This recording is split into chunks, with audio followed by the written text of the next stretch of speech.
Hello everyone, welcome back. You're watching Avorion episode 18. I'm Enigmius and today it's blueprint day for the Melapes. We made it. We got her basically polished off.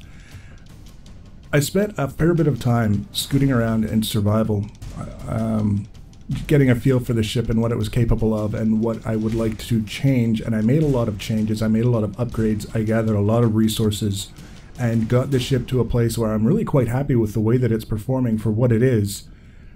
And now it's definitely in a position where I can offer it to you guys and you can mess around with it and hopefully have a little bit of fun. We're going to take a look at some of the changes that I've made since the last episode. I haven't made a ton, but I've made a few. We're going to look at some of the key performance characteristics that have changed since the last episode as well. And we're going to take it for a brief rip around so that you can just see how it turns and all those other things. One of the main changes that I made since the last episode are related to these upper and lower sections here. And if you've been following the builds, you probably recognize fairly easily that these are different from what they used to be. After all the time that I spent flying around with the ship, I realized that I just wasn't really happy with the look of what I had originally done. And I came up with an idea for something that I liked a little bit better, and it took a while. Building and survival is no joke in this game, but we got it done, and everything is a little bit better than it was as a result. There's nothing in here. This is hollow, and this is hollow. There's basically room to add whatever you want, with the understanding that if the ship starts taking damage from above or below, these tend to not survive very well. They're very thin, so if you were inclined to add things to these areas, one of the things you might want to add alongside them is a little extra armor in the key areas that are most likely to take hits, because otherwise whatever you put in there is probably not going to survive for very long. We've got a little bit of armor on the top. It's sort of banded. You can see just by the sort of camouflage shape, like this and this and this. These are all armor sections. This isn't, but this is. And then the black areas as well are armor. I just kind of put a thin little layer of armor on the top there. We've got the side pieces here that I think, yeah, they're armor as well. I couldn't remember for a second if I had armored those. We've got these black bands here that are all armor blocks. This stuff here is all armor blocks. These little black patches here are armor blocks. They're not thick enough to be really robust armor, but they're a little bit better than nothing. Kind of a key consideration.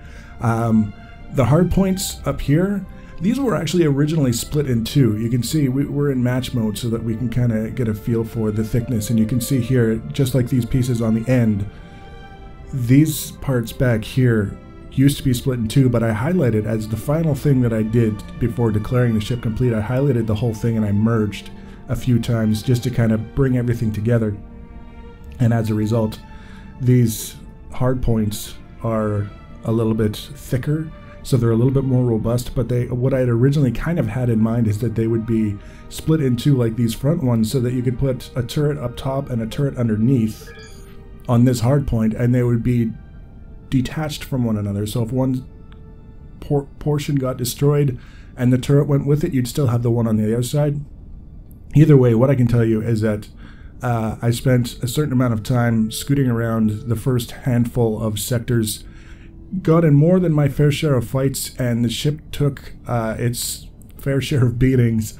Never lost a turret, never lost any of these armored bits. We've got all of this material around them protecting them. I would say with my next ship, instead of having the armored platform, the hard point, extending back along the side of the ship and then covering it, it will be built into the hull a little bit, just so that it'll have that extra little measure of protection.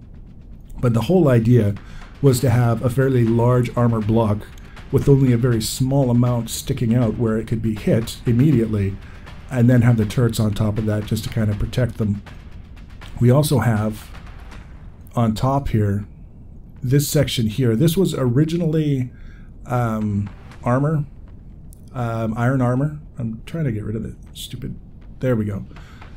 Originally iron armor in this section here, and I had my salvage lasers on top, and then I found a titanium salvage laser, and I tried to place it in. Of course, those of you who know that you can't place a turret on a substandard material. Titanium laser has to go on titanium, so I upgraded this to titanium armor in here, so you can have whatever you need.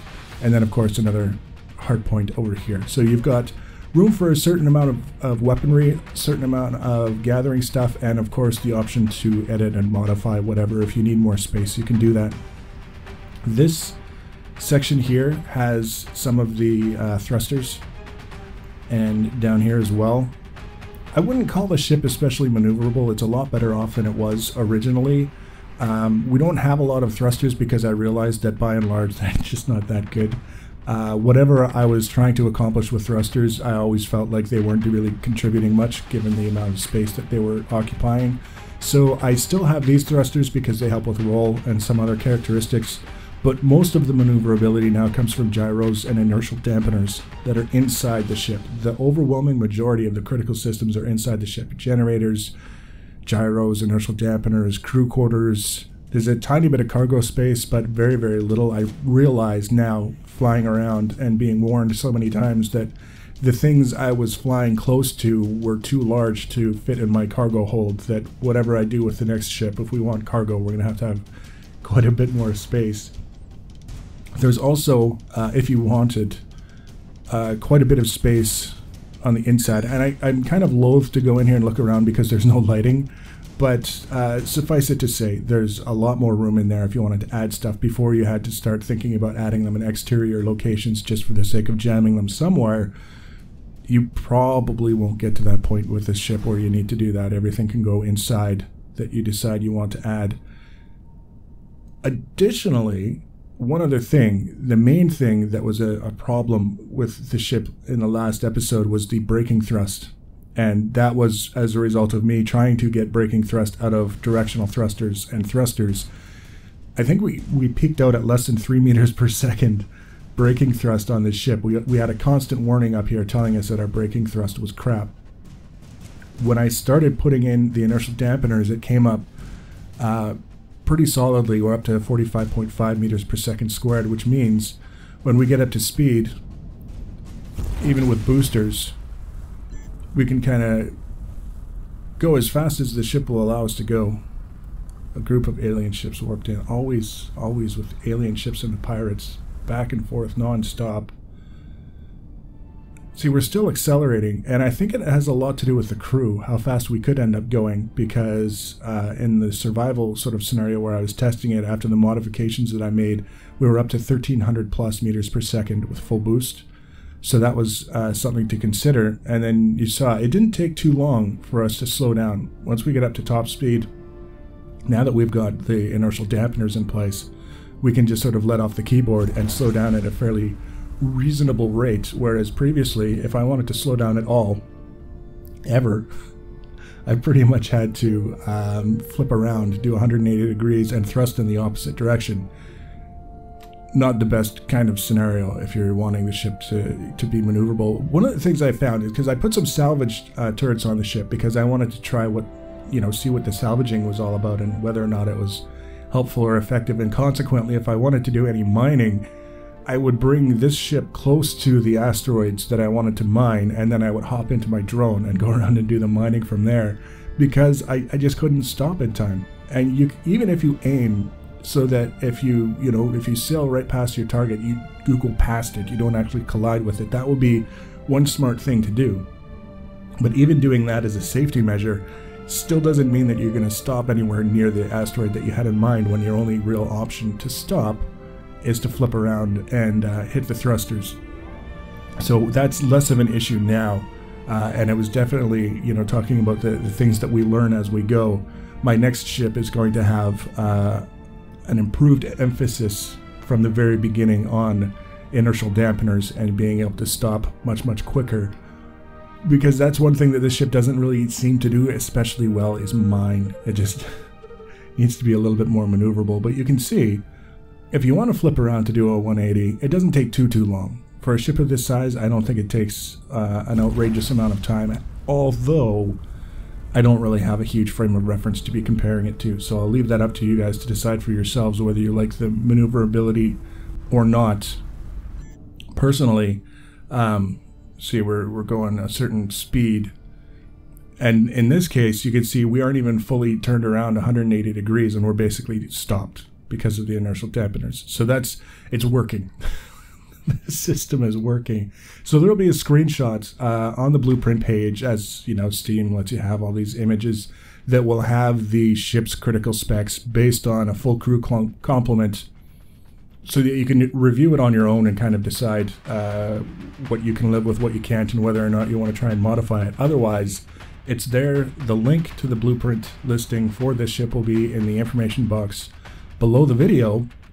And the next episode, we're going to start on a new ship that's going to be probably focused on wealth generation by peaceful activities, mining and cargo and things of that nature, being fast enough and maneuverable enough that you can get yourself out of harm's way, beefy enough so that if it takes you a little while to get out of harm's way, you're still going to be okay, and with enough cargo space and mining accoutrements that you can actually gather the resources quickly, clear out an entire sector if you want, and then move on to the next one.